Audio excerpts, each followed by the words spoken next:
Znate, roditelji su mi čarobnjaci. I moj brat ima čarobne moći, ali ja nemam. Čarolija više nije u modi. Sada su tehnička dostignuća glavna stvar.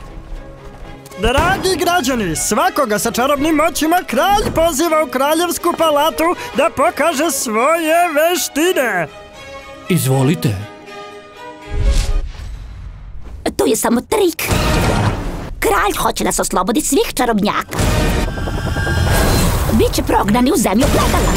Kroz čarobna vrata. Mama, stani!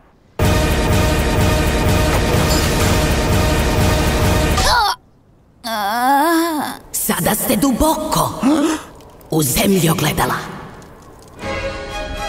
Mora da postoji neki izlaz odavde! Samo duh snežne kraljice te može pronaći bolju od sebe. Nema drugog načina.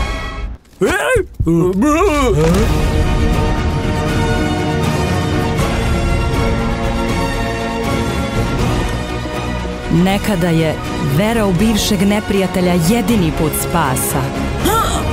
Ti si samo jedna obična devojka koja uvek uspe da pronađe izlaz iz svake teške situacije i savlada sve prepreke. I samo im ti možeš pomoći. Paljba!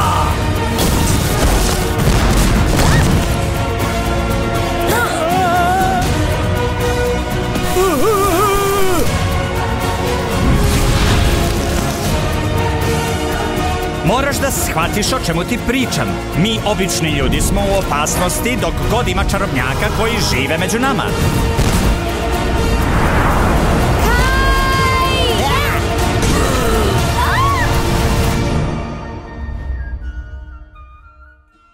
Ima li koga?